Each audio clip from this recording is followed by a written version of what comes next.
Eduardo Tonioli, que es, bueno, usted lo conoce, es concejal de la ciudad de Rosario, del Frente Justicialista para la Victoria, es doctor en ciencia política, fue diputado provincial durante el periodo 2011-2015.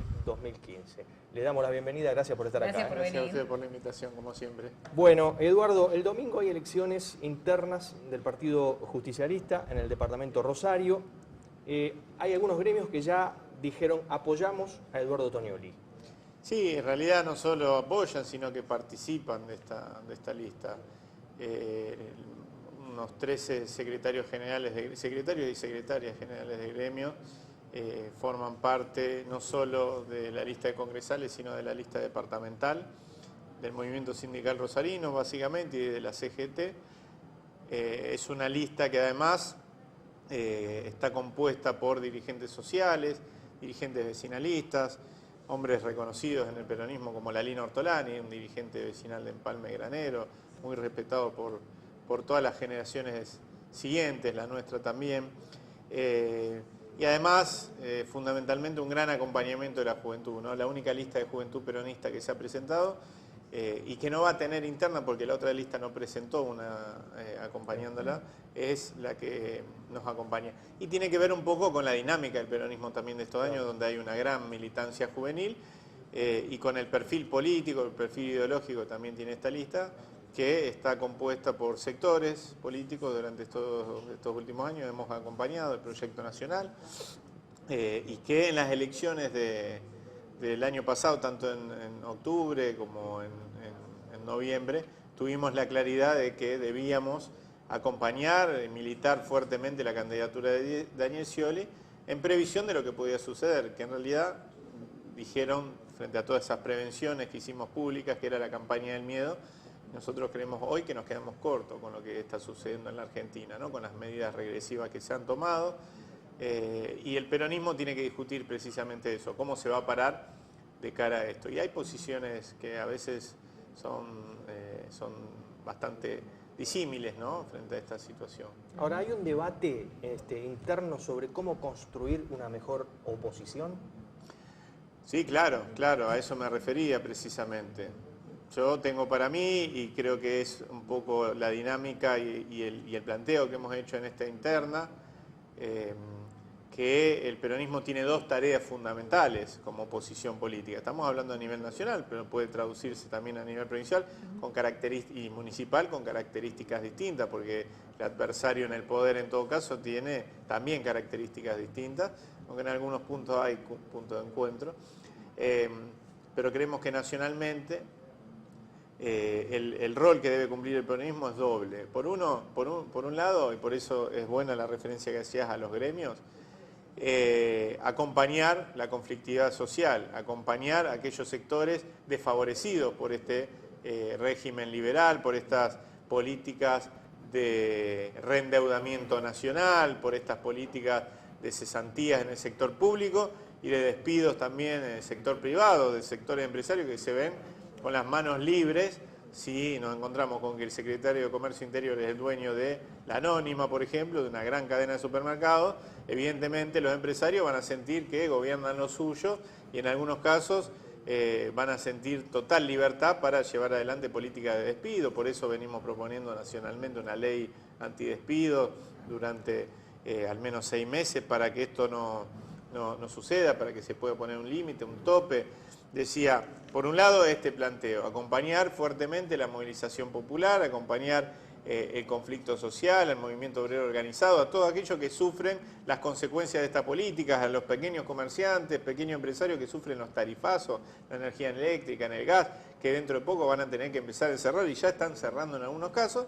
Por el otro lado, una mirada más desde los políticos, que es que el peronismo tiene que ser la alternativa de salida de esta situación crítica a la que están sometiendo a la Argentina, dentro obviamente de los tiempos y del proceso democrático, pero creemos que la mejor resistencia a este modelo es aquella que dentro de 2 años, o el año que viene, para ser más preciso, genere las condiciones para tener un triunfo legislativo que condicione, que como decía recién, hablaba de la ley antidespido, una mayoría legislativa que le permita poner un freno a estas políticas y dentro de 3, 4 años construir de nuevo una alternativa política de las mayorías para retomar el rumbo de la industrialización, retomar el rumbo que veníamos siguiendo.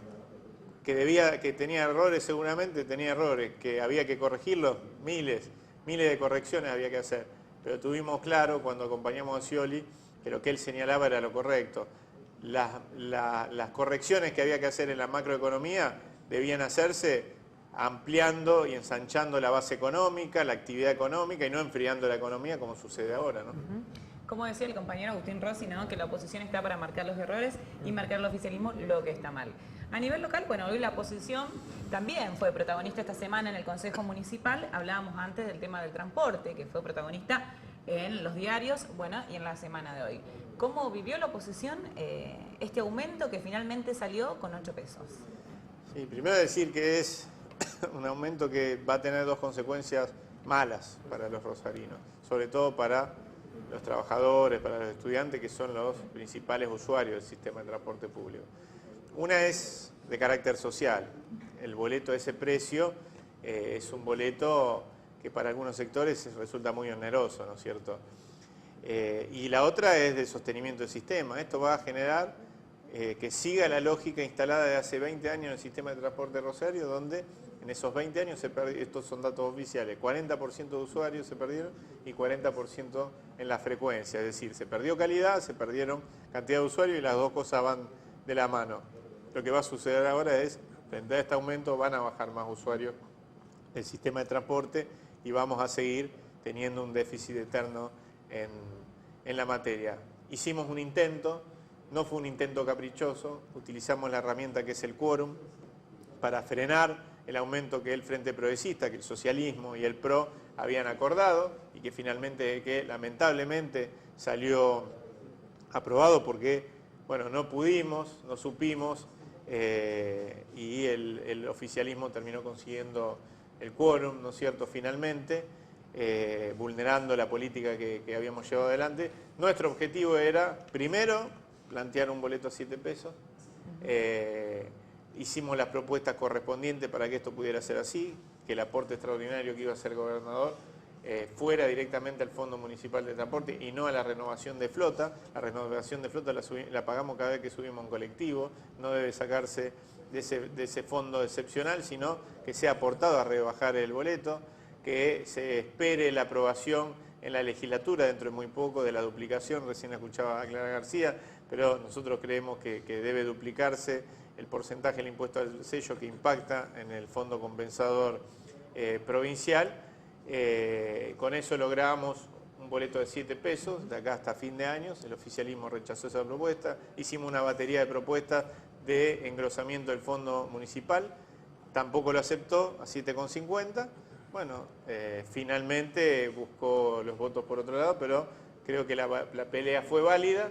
Creo que esto establece una línea frente a esta alianza permanente entre el socialismo y el PRO, que gobierna como gobierna el PRO a nivel nacional. Por eso dije que en algunas cosas termina habiendo un punto de encuentro, golpeando al usuario, golpeando al trabajador y al estudiante, en este caso, en el bolsillo, donde más duele. Esta oposición, ¿no?, que se unió para decir no al aumento del boleto, ¿se puede llegar a volver a unir? ¿Hay coincidencias, hay encuentros entre estos 14 concejales que dijeron no y que, bueno, que después, por algún motivo, se terminó desarmando? Hay encuentros y hay miradas distintas sobre otros temas. Yo creo que la heterogeneidad que tiene este Consejo hace que se puedan ir generando mayorías frente a determinadas cuestiones. A nosotros nos van a tener siempre del lado de la defensa del salario de los trabajadores, la defensa de la dignidad de los trabajadores, la defensa de servicios públicos de calidad, la defensa de la capitalización del Estado para que haya políticas públicas en favor de los sectores populares. Si esa es la línea demarcatoria, siempre vamos a estar del lado de la defensa de esas políticas. Y ahí se pueden generar mayorías circunstanciales. Fue un buen ejercicio, no tan bueno como hubiésemos querido. No, que torcerle el brazo, para decirlo concretamente, al oficialismo y que lográramos que el gobernador de la provincia se hiciera cargo de hacer un aporte excepcional en momentos excepcionales. No lo logramos, pero me parece que es un buen comienzo para empezar a marcar la cancha frente a políticas que, repito, si se dan en la alianza entre el Frente Progresista y el PRO, con el antecedente que tenemos de estas políticas nacionales, no es un buen presente. Y ahora, a partir de la semana que viene, nos interesa discutir, así como se discutió la tarifa, la calidad, sobre todo, ¿no? Que es algo que siempre queda relegado, siempre tarifa, tarifa y nunca la calidad del servicio, ¿no? Bueno, es adelantarnos, pero en un futuro va a estar el presupuesto, el Consejo y dónde se van a ver acá las alianzas y el tema de discusión.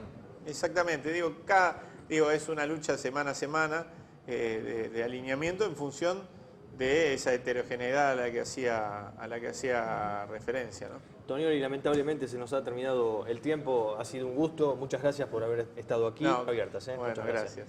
Seguramente lo volveremos a hacer.